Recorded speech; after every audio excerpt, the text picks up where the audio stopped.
Arrival is a classily crafted slice of sci-fi with a sublime performance by Amy Adams at its core. But how did the filmmakers actually put the film together? In this video, I'm going to look at 7 fascinating secrets you need to know about the making of the movie.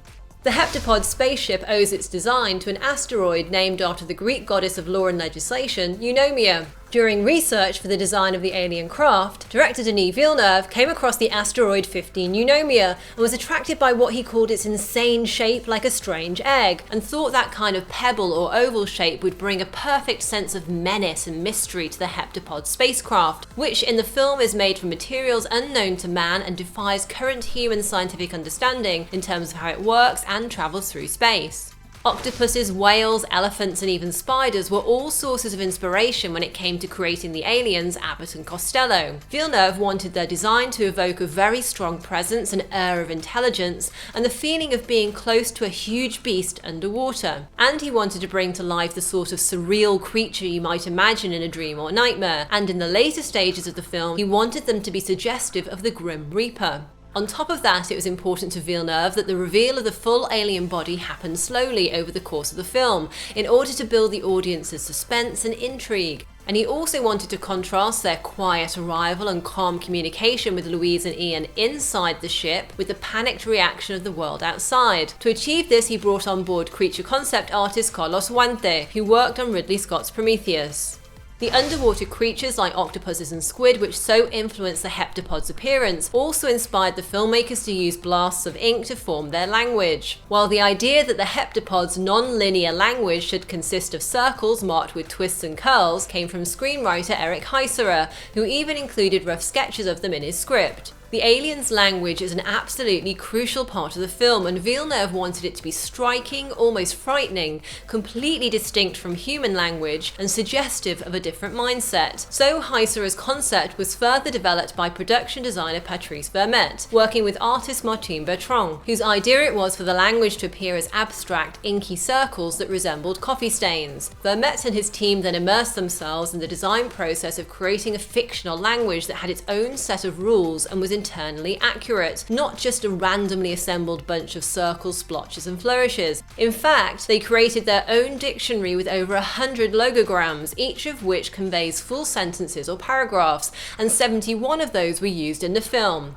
Dirty sci-fi is what Villeneuve and his cinematographer Bradford Young call the look they created together for Arrival. Basically, they wanted to avoid the kind of spectacle you see in a typical sci-fi blockbuster, and instead go for something more delicate and light. What that means for the film is that, to quote Villeneuve, it feels like this was happening on a bad Tuesday morning, like when you were a kid on the school bus on a rainy day and you dream while looking out the window at the clouds, that kind of atmosphere. And a major influence on Arrival's very raw and naturalistic look for cinematographer Bradford Young was the work of Scandinavian photographer Martina Höglund Ivanov, especially the subdued and mysterious quality of her exhibition and book Speedway.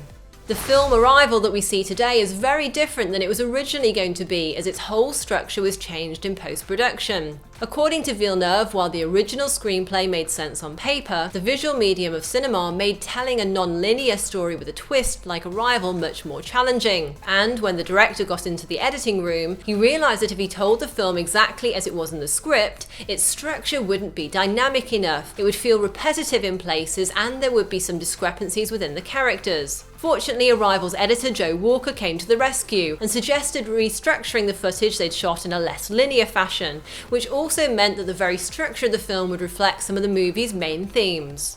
One of the only Hollywood studios that showed any interest in making Arrival when the script was initially pitched to them actually wanted a male protagonist to replace the film's central character, linguist Dr. Louise Banks, who by the way is also the lead in the short story the film is based on. However, the movie's producers stuck to their guns and financed the film independently. And later, with Amy Adams attached, they sold the rights to distribute the film in North America to Paramount for a record sum of $20 million at Cannes Film Festival in 2014. Interestingly enough, before the role of Dr. Banks in Arrival came along, Adams had been planning to take some time away from making movies and just hang out with her family. However, when she read the screenplay, she fell in love with the story, and the opportunity to work with Denis Villeneuve was also too much of a draw to turn down. Originally, the film was named after Ted Chiang's short story, but director Denis Villeneuve decided to change the film's title from Story of Your Life because he felt that audiences would think the film was a rom-com rather than a sci-fi movie, and because he believed they'd moved away from the short story's focus. Indeed, to increase the film's drama and tension, the screenplay made some significant changes to the original tale. For example, the script added global conflict by having the aliens arrive in a dozen locations on Earth, which in turn kicked off a ticking clock scenario. And in the end, after considering hundreds of potential titles, the filmmakers actually settled on the very first one they thought of, Arrival. Now, I'd love to know your favourite moment in Arrival and how you think the film compares with your favourite sci-fi movies. Let me know your thoughts in the comments below. Plus, if you'd like to talk about the film in more detail, I've got a full spoilery analysis in my Arrival Explained video, which you can check out in the link to the left. And if you're a sci-fi fan, you might also like my Interstellar video with 15 cool facts about the making of that movie. You can watch that by clicking over there on the right. If you enjoyed this video, do please like, share and subscribe. Thanks for watching and see you next time. Yippee-ki-yay, movie lovers!